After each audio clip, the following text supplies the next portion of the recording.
whenever you're ready. Good afternoon, everybody. Today I'd like to introduce you to some of the techniques that we've been using around anthropometric measurements and body composition. The title is the use of a new anthropometric protocol. It's new to us. It actually was given to us by a world-leading anthropometrist, and we've taken it and used it and applied it to some of our sports.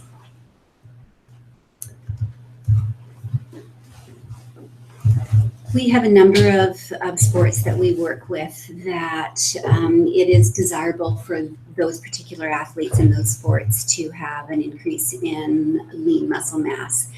And we work quite closely together with both nutrition and strength and conditioning to optimize body composition, with the ultimate goal being to try to enhance the daily training environment or training outcomes and enhancing performance as well. The measurement of body composition, there's a lot of reasons why you would want to assess body composition. For CSI in particular, we are looking to try to optimize body composition, and again, with the goal being to optimize performance. We also look at body composition in terms of health implications. So we have had some situations where we've had athletes that are potentially too lean, and it has affected both their ability to train and perform. We've also had the situation on the other end of the spectrum where we're trying to maybe reduce fat and improve performance from that perspective. We also look at it in terms of recovery from an injury. So by monitoring girth measurements, we can look at pre-injury girths and then monitor the progression as they work through their therapy and surgery. And in terms of right to left balancing as well, it can be important.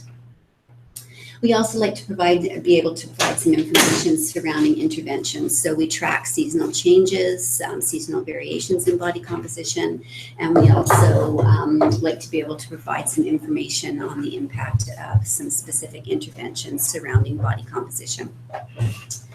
Finally, we can use body composition to provide some prescriptions for a specific sport population and establish some norms for a specific sport, and ideally we would like to do this for our CSI specific sports and athletes, and develop our own norms based on our own athletes. So there has been some requests around from coaches and strength and conditioning around our ability to be able to predict the potential for muscle mass increase, and because we do deal with a lot of sports where it is desirable, we wanted to pursue this aspect. And we were fortunate enough a couple of years back to have a presentation by a world-leading anthropometrist, Francis Holloway, and he has been in this area collecting data and doing research for a number of years. And the protocol that he uses is the muscle bone protocol. And he was, in addition to presenting to us, he was instrumental in helping us establish a protocol here at CSI Pacific. And he very generously offered all of his spreadsheets and calculations in order for us to be able to implement this protocol. The protocol is based on ISAC measurements, and there are a number of us here at CSI Pacific who are ISAC trained. So using those measurements, we were able to implement this protocol. The premise behind the muscle-bone ratio is that the skeleton can support a given amount of weight and that there is a top end for muscularity. If we can quantify bone, muscle, and fat compartments, then we can provide information around the skeletal frame. We can provide information on the current status of muscle mass and the potential for growth. And we can also provide information around the current status of fat and potential for change. With muscle bone, and I will get into it in a little bit more depth, but Francis, through his years of working in the area, has established some muscle-bone ratios for numerous athletes, both male and female. What you can see is that the average person has a muscle-bone ratio of about 4.3 for males and 3.4 for females. Through Francis's work, he has come up with an upper limit for males of 5.2 muscle-bone ratio. And you can see that that was with shot putters and also a couple of rugby athletes in various positions are at that top end as well. The top end for females were with the bodybuilders, and their top end from his data was 4.5 ratio. And then, no surprise, our lower limit is with our middle distance and marathon runners. Males, we've got a ratio of 3.8, and females a ratio of 3.0. So when we're asked the question, is there room for growth? We begin by doing a basic assessment, and we have numerous variables that we measure. And those variables encompass bones, they encompass girth, and they encompass skin folds, and they are taken from all over the body. So we're trying to be representative of the whole body. So height and weight, pretty obvious. Our bone are our breadth measurements, and so biacromial, we're looking at the shoulders.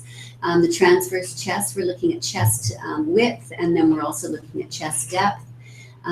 Iliocrystal is the hips, and then we also have the humerus, which is the elbow, and the femur, which is the knee. Our girth measurements, we've got 10 of those, starting at the head and working all the way down to the calf. And then our skin folds, again, we try to represent the whole body. So we have some from the limbs, arms and legs, and then numerous throughout the trunk as well. When you look at these variables individually, you'll notice that height, all of the breadth measurements, and head girth are used to calculate the skeletal mass or the bone mass.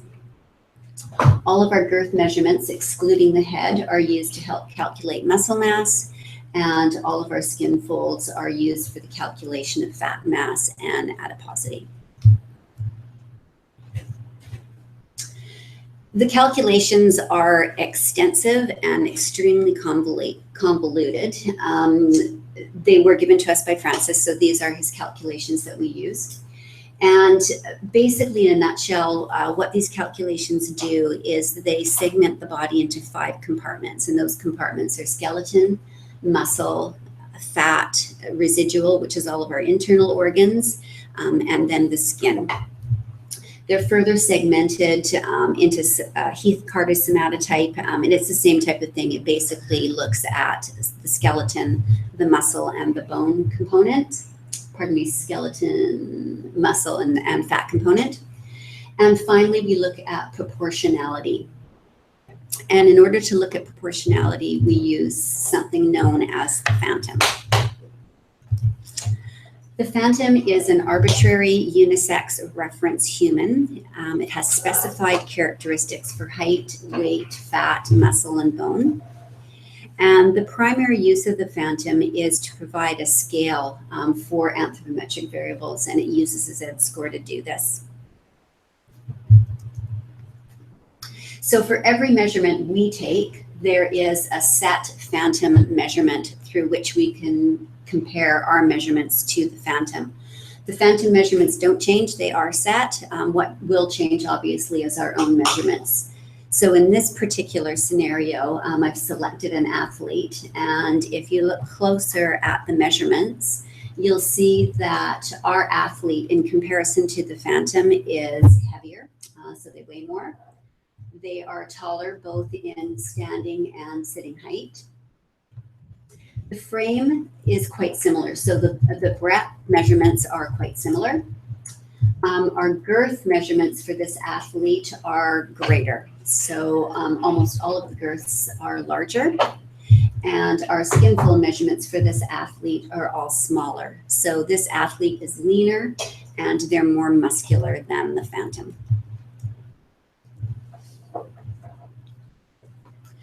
The next step that I did was I took a group of a particular sport, and I took that data. We had 38 athletes, they were females, and we had a total of 55 measurements. That was over multiple time frames.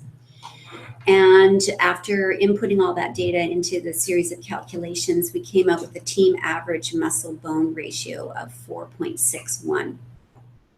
With a range of 4.33 to 4.89. And remember that with Francis's data, his upper limit was 4.5 for females, and that was for bodybuilders. So what this suggested is that our athletes are very muscular, that they've already exceeded their growth potential, and that the frame couldn't support the muscle mass.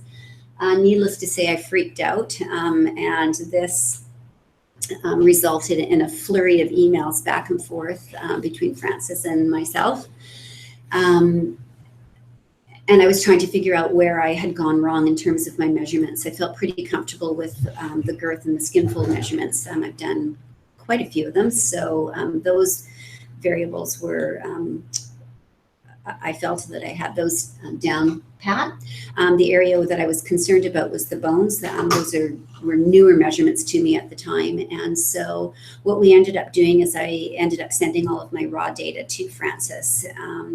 I sent him the calculations, and then I also sent him some headless pictures of the athletes so that he would have a visual representation when he was looking at the raw data and looking at the calculations. And as it turns out, there was nothing that stood out to him that looked like it was wrong, and there were no measurements where he looked at them and said, yeah, no, this one clearly is wrong. And so we basically chunked that data up and looked at it, and what we came back with in the area that I was most concerned about was the skeleton. And when you look at the team skeleton data, and sorry, I have removed this because it went on YouTube, but we looked at the team data, and the team data in terms of the bone was actually very similar to the phantom data.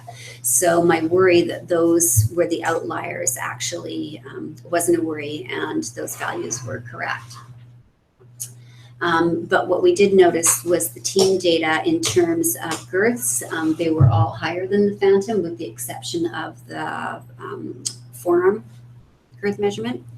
And again, our athlete skin fold data was all much leaner than the phantom. So what we concluded from this was that the Canadians are bigger than Argentinians. And although that sounds quite funny, height does have a uniquely converse impact on muscle bone ratio, which I find quite interesting. The other conclusion we came to is that this specific athletic population is very unique, and this group of athletes, the bottom line is that they are tremendous specimens. And so based on the results of crunching this data, we realized that what we needed to do is generate our own sport-specific muscle bone norms to help us inform for the potential for growth in the terms of muscle mass.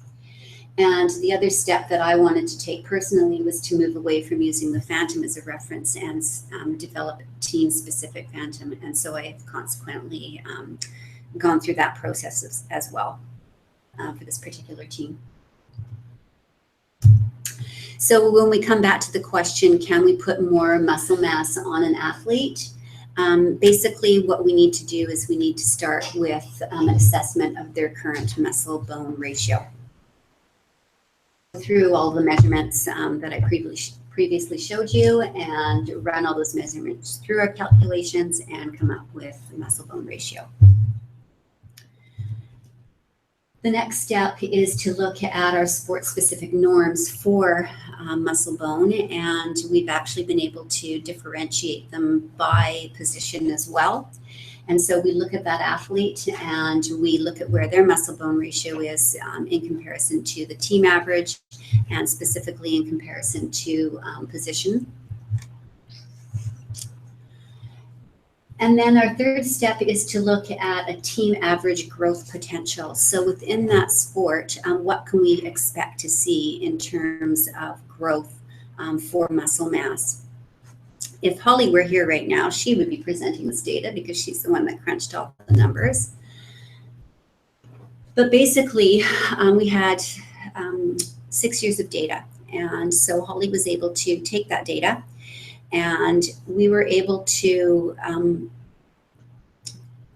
quantify the percent change from when the athlete began the formalized program. So they entered CSI, began a formalized program, and we were able to quantify the changes within the first year, and then the end of year 2, the end of year 3, etc., up to 6 years.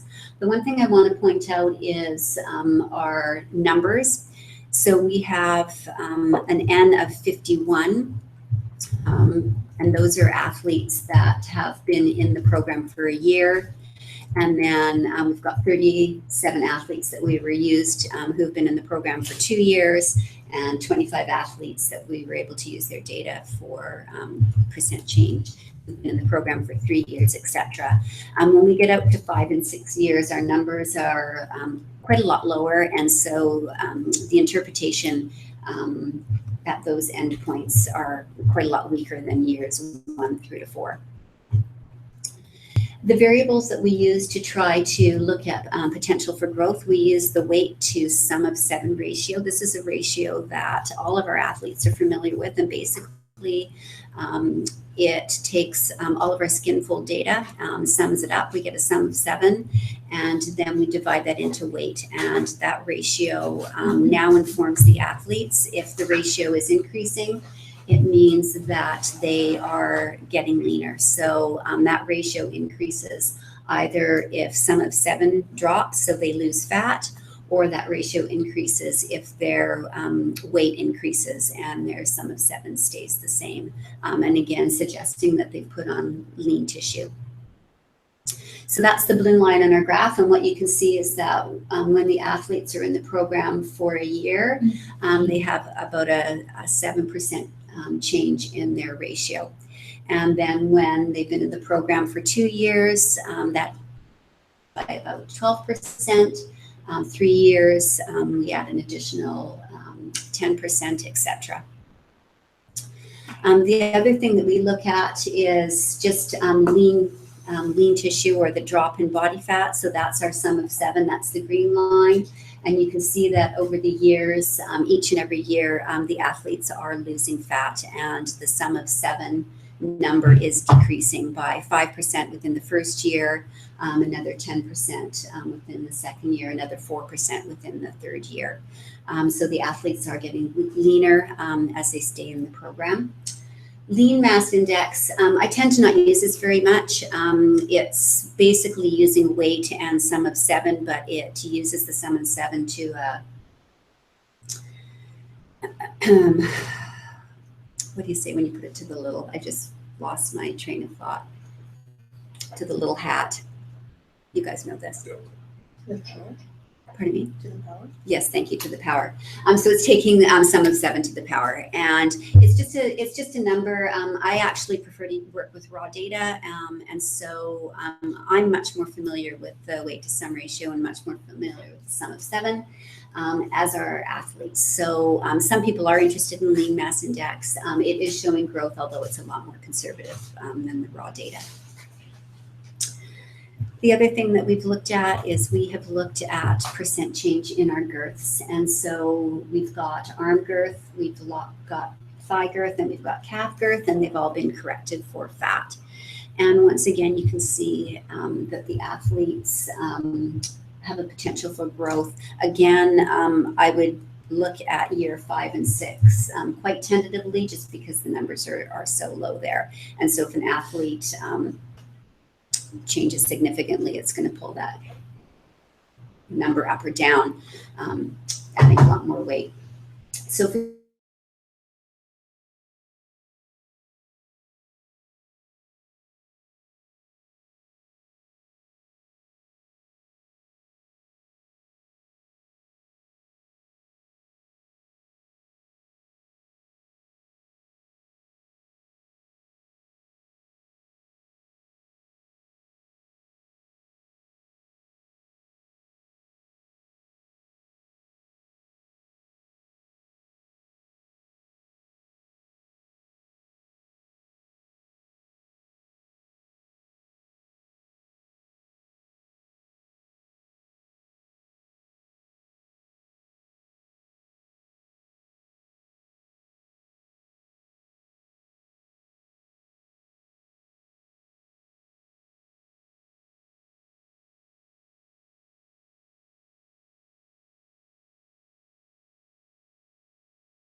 of nutrition, the best information in terms of strength and conditioning.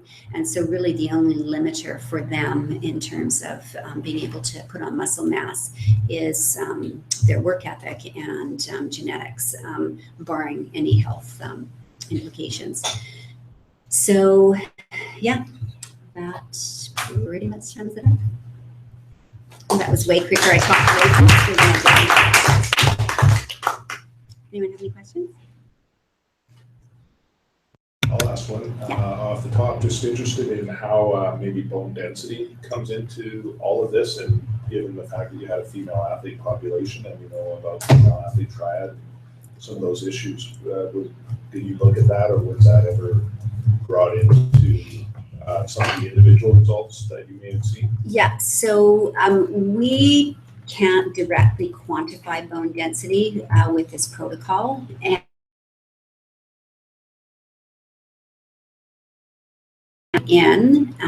it would be indirectly, and it would be through weight. Weight is factored in for the calculation in total, but we wouldn't necessarily know that it was because of bone density, either high or low. It would just be referenced in terms of what was changing with weight. Yeah, so we would not be able to detect.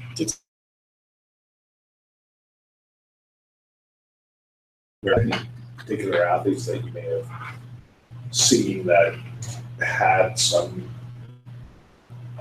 maybe issues around bone density? With the particular group that I was working with, I would say no. With other athletes that we've done the muscle bone ratio on, I would say the potential for bone density to have impacted it would be there, and those would be our athletes where we're struggling with them being too thin and too lean. And it's sort of been an ongoing, and other indicators of that would be coming from their blood work and the physicians, and injuries and stress fractures and that type of thing. But with this particular population, no, we've got a lot of really lean athletes. And some of those athletes do struggle with maintaining their weight and maintaining muscle mass. And so it might be an area to look into. But in terms of things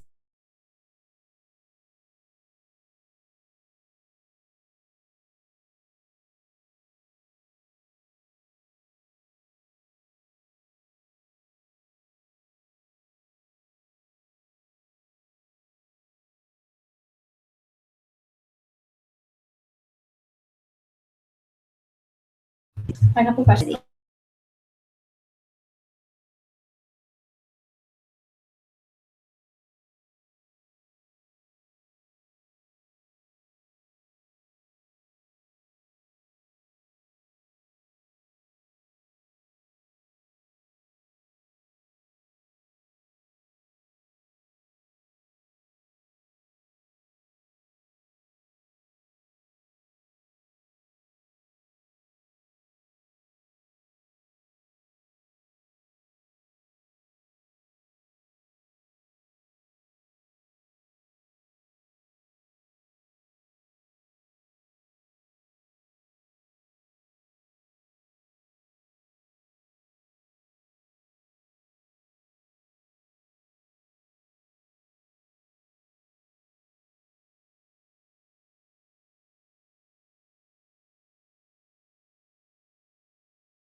if you change your height up or down, how does that impact the ratio? And interestingly enough, height is extremely counterintuitive. So if you were to change height, what it does is it actually, and I've got this information here,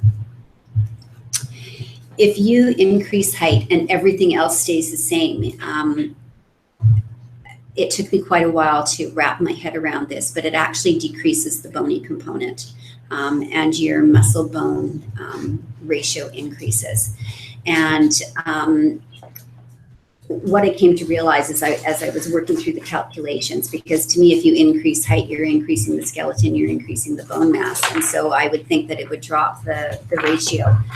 But if you increase height, think of a super tall, skinny basketball player. What also needs to increase along with the change in height would be a change in the bony mass of the head. And it would also need to be a change in the bony mass of your rib cage, your shoulders, your hips, etc. And so by just increasing height, again, counterintuitively to me, it actually does increase muscle bone. And this is where I came back to the data from Francis Holloway as I'm thinking, how can this be? How come our muscle bones are so much higher? And so when I say that Canadian athletes are bigger, they're bigger not only in terms of their muscle mass, but also I think in terms of their height. And so it's bumping our muscle bone ratios up. So I have done quite a lot of manipulation with the data, just playing around with it to try to sort of nail down an answer, pin down an answer. And because there are so many things that impact on the ultimate end goal of muscle bone ratio, it's really, really hard to say if you change your weight by 1 kilo, this is what's going to happen in you. Because generally, if you change your weight, something else changes. And so you have to look at what else is changing. But head girth wouldn't necessarily correlate, like one particular part wouldn't necessarily correlate to no, so I didn't go in and start manipulating each one, but the obvious one to me was height. And I really, and we did this way back when we started down this pathway. Because again, it took me quite a while to wrap my head around the fact that if you've got someone taller, why isn't their skeleton or their bone mass greater? And it's because the rest of them, I didn't change the other variables with that, I just changed height. And if you have someone that's taller, then hopefully their frame is bigger. So we're not just taking them and stretching them out, we're actually making them bigger as well. I have one quick question, Wendy. So, and maybe you've answered this already. So when you said you came up with your own phantom athlete for this group, and then when you use that phantom, do Francis's bone muscle ratio, do they come out to the right, like the same numbers, like the 4.5, or have you no, so yeah, so when I used our phantom data, the numbers were not a tremendous amount different. They were slightly different. Using our own phantom as opposed to the phantom, it did bring the bone ratio down slightly, but not as much as I thought it was going to. Like I was expecting it to sort of come right in line with his data, and it didn't. So it did bring it down a little bit, but yeah. So you're predominantly using kind of the team's data to determine whether or not there's capacity. Exactly. Yeah. And so, in order for us to move forward with our sports, and again, I think it has to come, it comes back to height and who the data was collected on that he established his norms with. I think it's really important for us to establish our own set of norms. And it's a tremendous amount of work to set up a team phantom. And then when I saw the results, I kind of thought, wow, that was a lot of work for not as great of a difference as I was hoping to see. But I still don't like using this generic phantom. I still think that I would go through the whole process of developing our own team phantom, team-specific phantom. So how far along are you on that process? Do you just have one team completed, or how many sports do you want to do this for? Right now, I've got one team completed, and we've started working on another team. And how long does each team, do you say, take? So basically, it would be doing an initial muscle bone assessment on all of them. And I'm about a quarter to a third of the way through my second team. And so really, rather than doing, when they come in and at the beginning of the year and we do an anthro assessment, rather than me taking 15 minutes to do the assessment, we would just set aside about 25 minutes per athlete to do the full assessment. Do you do the runs every time? What I try to do is I'll try to do them for athletes that have completed rowing. I'll try to do them at least 2 times, and that's just to double check myself. And then after that, I don't do the bones anymore, and I just do the gross and fat. Stacy was wondering, is the Phantom just an average? The Phantom is, so for each specific variable, Stacy, that we collect the data on, it is team average. That's the Phantom. But when we do the muscularity, adiposity, bony component, there's a lot of calculations in that. And so anywhere that the previous Phantom was used, I plug in the team average data to calculate a team average adiposity score and a team average muscularity score. It's almost as convoluted as your calculation, Stacy, but maybe not quite.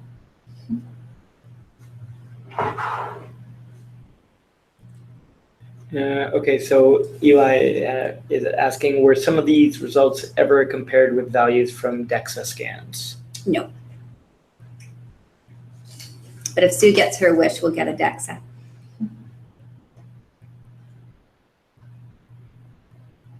Okay, I think that's it. Awesome. Great, thanks. Yay. Thanks, Wendy.